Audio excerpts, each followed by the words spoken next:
মহানায়কের জন্ম শতবর্ষে রাজ্য সরকারের তরফে একাধিক কর্মসূচির কথা ঘোষণা করা হয়েছে। তার মধ্যে সবচেয়ে বড় সিদ্ধান্ত হলো উত্তম কুমারের নামাঙ্কিত ফিল্ম সেন্টার তৈরি করা।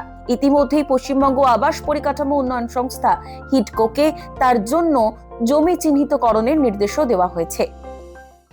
উত্তম কুমারের জন্ম শতবর্ষ উপলক্ষে রাজ্যে হবে ফিল্ম সেন্টার, আর সেই ফিল্ম সেন্টার হবে এই নিউ টাউনের বুকে। সেখানে থাকবে সংগ্রহশালা এবং উত্তম কুমারকে নিয়ে কাজ করার এবং গবেষণা করার সুযোগ। মহানায়কের প্রয়াণ দিবসে কালীঘাটের কেওড়াতলা মহাশ্মশানে তার মূর্তি উন্মোচন করে মুখ্যমন্ত্রী শুভেন্দু অধিকারী ঘোষণা করেছিলেন, এবছর রাজ্য জুড়ে মহা সমারোহে পালিত হবে উত্তম কুমারের জন্ম শতবর্ষ। উত্তম কুমারের নামাঙ্কিত ফিল্ম সেন্টার তৈরির কথা জানিয়েছিলেন তিনি। আমরা 3রা সেপ্টেম্বর থেকে 6ই সেপ্টেম্বর মহানায়কের জন্ম দিবসের শতবর্ষ পালন করার সিদ্ধান্ত নিয়েছি। তার প্রস্তুতি ইতিমধ্যে হবে এবং এই সময়কালে আমরা অনেকগুলি কাজ করব। তার মধ্যে মহানায়কের নামাঙ্কিত একটি ফিল্ম সেন্টার কলকাতাতে তৈরি করার সিদ্ধান্ত হয়েছে। উত্তম কুমার পশ্চিমবঙ্গের আবেগ।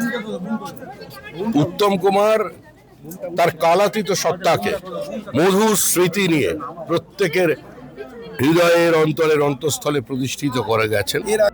তৃণমূল জামানায় মহানায়ককে তার যথার্থ সম্মান দেওয়া হয়নি বলেও অভিযোগ উঠেছে বিজেপির তরফে। খুব সুন্দর, খুব মহতি প্রয়াস। উত্তম কুমার এমন একজন ম্যাটিনি আইডল, অর্থাৎ মধ্যাহ্নের ঈশ্বর, যে মধ্যাহ্নে সবাই সেই ঈশ্বরকে দেখতে যেতেন। এত বছর বাদেও তার জন্মদিন, তার মহাপ্রয়াণের দিন এইভাবে মহাসমারোহে পালিত হয়। ওরা করেনি, কারণ মানের মান রাখা তো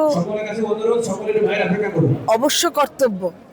যাদের নিজেদেরই মান নেই তারা মানের মান কি করে রাখবে? উত্তম কুমারের জন্ম শতবার্ষিকী পালনের জন্য রাজ্য সরকারের তরফে একটি কমিটি গঠন করা হয়েছে, আর সেই কমিটির প্রথম বৈঠকেই যোগ দিয়ে রাজ্যের মুখ্যমন্ত্রী জানিয়েছেন তার মুখ্যমন্ত্রিত্বকালে মহানায়কের জন্ম শতবর্ষিকী পালন হচ্ছে। এটা তার কাছে বড় পাওনা। শুধু তাই নয়, রাজ্য সরকারের তরফে উত্তম কুমারের জন্ম শতবর্ষিকী পালনের জন্য যে একাধিক উদ্যোগ নেওয়া হয়েছে তাতে খুশি রাজ্যের চলচ্চিত্র শিল্পী মহল। ক্যামেরায় প্রত্যয় মুখোপাধ্যায়ের সঙ্গে ইন্দ্রনীল সাহা, এই সময় লাইভ, কলকাতা।